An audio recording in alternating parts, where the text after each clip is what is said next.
Welcome to Coffee with the Cats, presented by Mission House Coffee. I am the Lynchburg Hillcats broadcaster, Maura Sheridan, and today I'm joined by Jordan Jones, who is a starting pitcher with the Hillcats. Thanks so much for coming on, Jordan. All right, thank you for having me.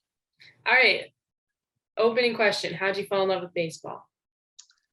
So to start off, I started at a very young age. I have older brothers, 4 years older than me, and my parents got him into baseball. And so it was just kind of like followed suit with that, and just playing along, watching my brother play, my parents sitting me down and watching baseball games. It's pretty much where like I truly like fell in love with the game, and then obviously just playing it and gaining friends, like your teammates. That also helped and just truly made me have like that bond when it came to baseball and just carrying it on through now. So growing up in Seattle, were you a Mariners fan growing up? I wasn't much of a Mariners fan as like what my brother was as a kid.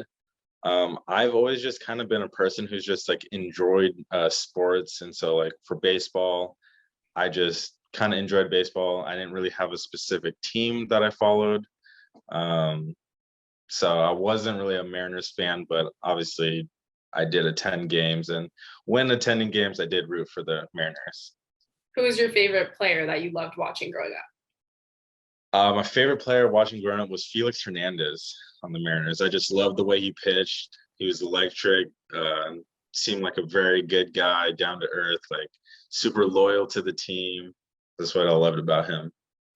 So you went to University of Washington and you played for the Huskies. Obviously a really good program. What was the best game you ever played in when you were there? The best game I ever played in. I mean, it would have to be the College World Series playing in Omaha. It was our elimination game against Oregon State. So it was awesome. That was like against like the rival team.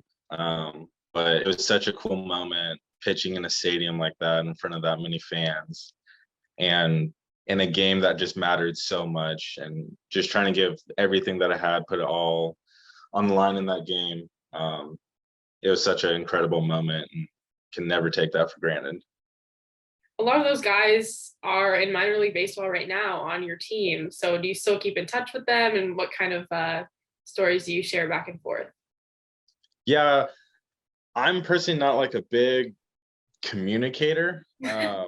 So it's not like a constant contact, but every now and then I like to hit someone up and just kind of see how things are going. But it's fun. I've played against so far one of my teammates who's on Fredericksburg, and so we played them opening series, and it was cool. Like it was a really different like perspective having him on like the opposing team, and like he's throwing to our hitters, and it was weird because it's like you're like rooting for him but like not rooting for him. It's an interesting like concept what's going on there. Yeah, you have to like relearn what you've had been doing for 4 years, and now he's your opponent. That is very strange. Sure. So when you get drafted, you go straight to Arizona. Mhm. What did you learn from that time? I was talking to Will Bartlett last week, and he said, it was the hardest thing of his career because you're now in professional baseball. Did you feel the same, or do you think it something you kind of breezed past? For me, I would say probably coming out of college was a little bit different because I have played against more polished type players.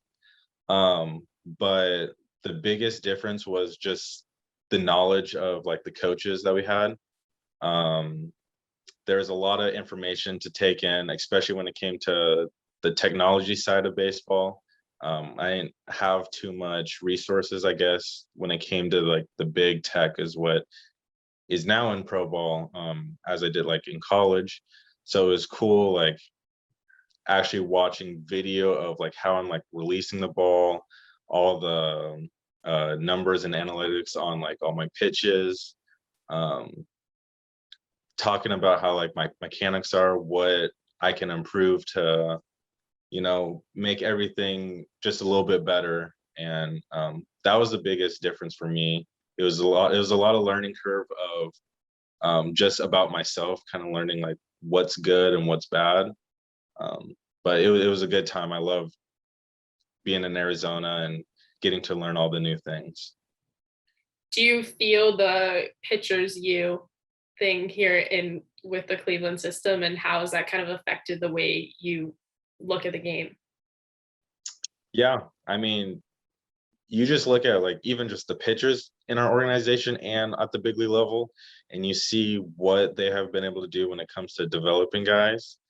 And I'm able to look at it and be like, I know that I'm in a good place and know that I'm going to develop, but I also know that I'm competing with everyone else, and it's going to be a challenge. We all know that we're essentially battling for like the same spots, but we're all like enjoying it. We all hype each other up and support each other no matter what's going on. So I love being like in this Oregon, like knowing all the pitching stuff and helping each other.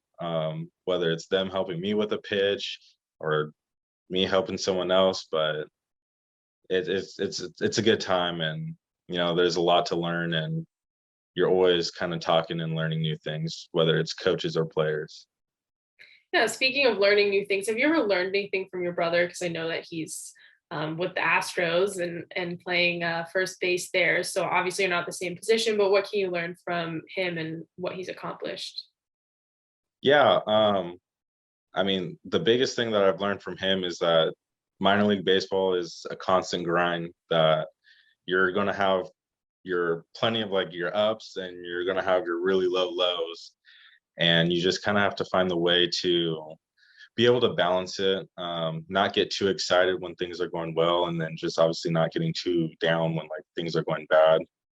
And then like when it comes to, like baseball, obviously we're different positions, me as a pitcher and him as a hitter, but I think it helps me a lot, because I talk to him about like hitting approaches and like what he looks into, like when he faces a pitcher. And so I kind of try to take some of the things that he says and apply that to the way I pitch, whether it's like how I'm sequencing pitches or reading like a hitter's swing or how they take pitches. So there's always a lot of thing to learn, even if it's from a position player side or for him hearing like my perspective when pitching. You mentioned the grind, and sometimes I think we all say that word, those of us in minor league baseball. I know I'm not doing the athletic things you're doing, but it's just hard to explain what we mean by that. But is there something that goes into all of this that maybe people don't know? Um,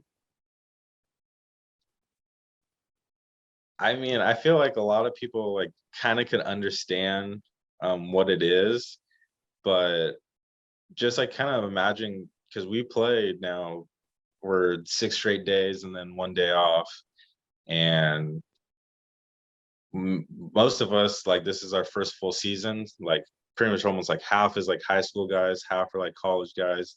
So no one knows what it's like to be playing this many games, let alone still having to finish a full season that's 120 games. And it's just a constant battle of being able to show up every single day and perform to like your best capabilities, not letting like fatigue or anything like outside of the field kind of distract you. Um, but it is baseball. You just got to deal with it and move on. Yeah, I mean, part of it is too like a mental game. Mhm. And I feel like as much of the physical aspect of it, just making sure your body's healthy, it's also just making sure like you're healthy and you're getting enough sleep and all of that stuff is going into it. And it's a challenge. I mean, look, I'm coming from a totally different perspective, but this is my first time as a number one. And I don't sleep as much as I should. So, there's like a grind aspect of that as well. But I think it's really cool to see your team in particular because everyone's so young and so new. Is there someone that you're kind of like proud of their improvement early on that, has kind of surprised you with what they've been able to do on the field? I mean, there's been a lot of guys on this team that has surprised me so far. I mean, you have like John Kenzie Noel, who's been playing unreal baseball. Just kind of had a couple bad breaks with injuries. Um, I mean, that first series too, like that was unreal. Everyone was playing some crazy baseball and having a whole bunch of success. Um, but I mean, another person who's like kind of surprised me so far, obviously, like Xavier Curry. I mean, that was unreal what he's been doing. Everyone's now been calling him Cy Young. So it's just awesome seeing him get moved up. And I know there's going to be a bunch of guys on this team who's gonna for sure make an impact in this organization, and just excited to see what's to come. What's the pitch that you're the most proud of that you have? And then what's the pitch that you wish you could steal from someone else on the team? The pitch I am most proud of for sure has to be my changeup. Um, that was something that I've always kind of felt good about, but this year has been like the first time that I felt almost kind of like dominant with it, that I could throw it whenever and get easy quick outs or like good swing and misses.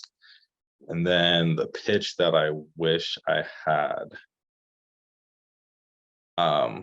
I'm saying this too just because of I had just seen it. Trey Ben's curveball. He threw one last night for a strikeout and it was wicked. It was crazy, like 12-6, like super sharp. Just no chance anyone was hitting that. So that's one pitch that I wish that I had like right now. Yeah, that's a new one. Everyone keeps saying Yerson Ramirez's slider. The slider. Yeah. Yeah. But no, that's cool. I'll have to look out for it. I do love a good curveball when it's especially when it's slow moving and the guy just stands there kind of stunned. hmm Okay, so are you still a little bit superstitious? Because I read in your Washington bio that you always wear sleeves. Do you still do that? I am slowly and surely like moving away from that, especially out here and when it's humid and hot. Like I just can't really keep up with the sleeves. Mhm. But I try to do the sleeves as much as possible, but starting to move away and just rocking the t-shirt. And what are some goals that you've set for yourself this year that you want to accomplish, and how do you accomplish those goals? Um, like the goals that I set aren't, I don't know, I guess like there's no specific, I guess, end goal. Um, Obviously there's one where it's like pretty much stay healthy. That's always like a huge key, especially in minor league baseball. And I mean, there's so many factors that come to like staying healthy, but it's almost at times luck. And then other goal is just kind of improve day by day. Um, I've been working on quite a few things with like my mechanics or like pitch grips and like figuring out like release points. But every single day I'm trying to improve. Just if it's 1%, it's 1%. Um, and every day getting better. So hopefully it ends up showing in the long run. All right, so I want to end with some fun questions. I also read somewhere that you said you would maybe someday like to try sports broadcasting. If you could make like a dream team of sports broadcasters from this team, like who would be the best broadcast partner? The dream team. Um, I would for sure have to go. Probably Trey Benton is up there. Um, Will Bartlett for sure is on there, especially because he's the great like debater. Uh, so you always need like the big time debater on the team. Um, and probably like a Derrickson and Jerson, Yeah, the comedy. that's like the comedy right there. Yeah. They can for sure fill that void. Trey is also a comedy dude. Um, though I think if you have those four on a team for broadcasting, that's such a solid group to do. Well, maybe we'll try to figure that out this year. I don't know how that would work, but I don't know. I would love to. I used to have people in my booth, but not really an option anymore. Yeah. Um, okay, so obviously you guys are starting to go on the road. Is there Mhm. a TV show or movie or podcast or something that you've kind of been binging? Um, I haven't been on any like show grinds or anything yet, but I've been waiting and like very anticipating the new season of Dave coming out on the 16th, and I can guarantee you I will be watching that as soon as it comes out. Is that the one with oh my gosh, why did I forget his name? Who is in that? Um, so obviously the rapper Lil Dicky. Oh, okay. Yeah. Yeah. Okay. I was like, why am I forgetting his name? But then, oh my gosh. Okay. Well, Yeah, yeah, no, I've always been told to try that out, but I like, I've been binging like a bunch of true crime stuff. So I need to get out of that. Is it like a comedy? yeah, it's like Okay. it's a comedy, and then he has like his serious moments in it. So Yeah. No, nice. That sounds like more refreshing than what I've been watching. It's been like a little dark. Who would you want to play you in a TV show or movie? Like what celebrity? ooh, what celebrity? Um, that's an interesting one. I have never fully like had a question like this or thought about it. Um, I know that constantly I've been told that I look like Steph Curry.